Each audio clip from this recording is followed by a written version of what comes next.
Putain, mais moi, en plus, j'en ai 25. J'en ai 25 des scénarios à proposer qui pèseraient, qui seraient géniaux.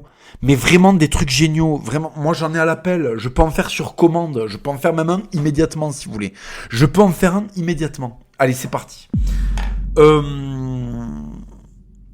La planète Terre découvre une race d'extraterrestres extrêmement dangereuse. Pour lutter contre eux, elle fabrique des robots. Les flingues qui arrivent à tuer les extraterrestres, c'est que les vraies balles ou le lance-flamme.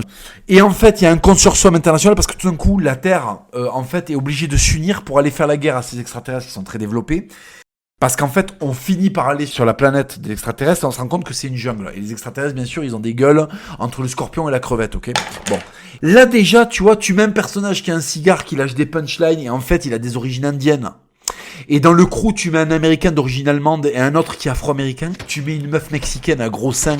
Et en fait, ensemble, ils éclatent les extraterrestres. Et en fait, ils se rendent compte que cette civilisation extraterrestre, en fait, c'était pas vraiment l'ennemi, qu'il y a une entité au-dessus et que cette entité, elle est encore plus dure à crever et qu'il faut aller dans une planète. Alors du coup, on retourne sur Terre et on invente une arme où en fait, on arrive à tirer des balles qui sont nucléaires. Tu sais, on le généralise et ça devient des missiles. Et en fait, on nucléarise leur planète. Mais en fait, le problème, c'est qu'on a tellement mis d'irradiation sur la putain de planète qu'on a renforcé les extraterrestres et maintenant ils commencent à avoir des tentacules et en fait comme on a amené chez eux notre patrimoine génétique, ça commence à faire des bestioles qui ont des caractéristiques humaines mais monstrueuses, donc du coup c'est encore plus jouissif de les voir exploser. Et alors du coup le héros principal, d'accord, qui est en fait un ersatz de Schwarzenegger ou de The Rock, voilà, et du coup on l'envoie avec un équipement spécial, donc cette fois-ci, donc en fait c'est le Vietnam dans le futur, donc en fait on lui donne un énorme flingue parce que les petits flingues fonctionnent pas, donc du coup il a un flingue qui fait sa taille, mais c'est fait dans un métal avec un alliage spécifique et donc du coup c'est pas lourd, donc c'est hyper malléable. Donc en fait le mec, quand il arrive et qu'il y a 25 extraterrestres qui l'attaquent, il peut les arroser comme un fils de pute avec un débit de bâtard. Il y a un truc qui fait que les munitions en fait elles s'arrêtent jamais et en fait il les déglingue et c'est un putain de carnage. Et il y a des giclures sur les vitres et à un moment il trouve un buggy et il roule sur les extraterrestres sur 500 mètres, en fait il fait un putain de massacre et après il en découvre qu'ils sont jeunes et qu'ils sont petits, c'est-à-dire qu'on voit des bébés mutants qui ressemblent à des vrais bébés humains, mais en fait il se rend compte qu'il a une petite tentacule sous le bras en fait, et du coup il l'écrase avec sa radio du futur, il tire une grosse taf sur son cigare et il leur dit: je vous laisserai pas prendre le contrôle de l'Amérique. Et là c'est parti, alors tout d'un coup voilà, ils font des bras de fer et en fait ils se disputent les faveurs de la mexicaine, il y a une tension sexuelle énorme et les mecs se disputent, ils fument le cigare et c'est deux alphas et tout le film est d'une masculinité toxique.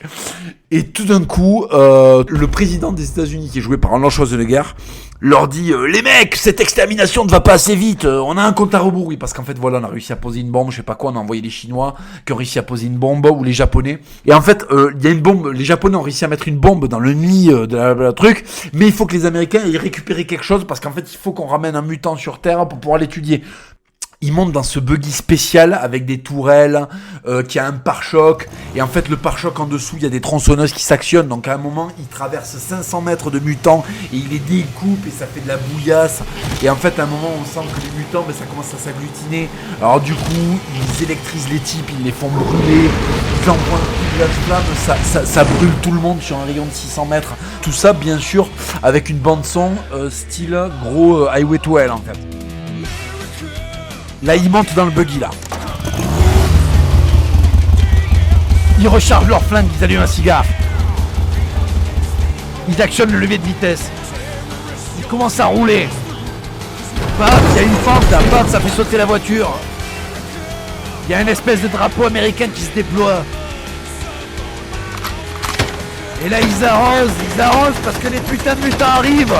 Alors ils prennent une vitesse surdimensionnée et ils arrosent ces putains d'extraterrestres de merde qui en veulent à l'humanité et surtout aux États-Unis d'Amérique. Et tout d'un coup, au milieu des mutants, ils se rendent compte de quoi? Ils se rendent compte qu'il y a un putain de soldats de l'armée soviétique et qu'en fait, tout ça est une conspiration communiste. Alors faut le brûler. Scène d'explosion, lance-flamme, flingue, on envoie la sauce, grosse musique, des biceps, du meurtre, des flips qui sautent, des gueules qui sont décalquées, voilà.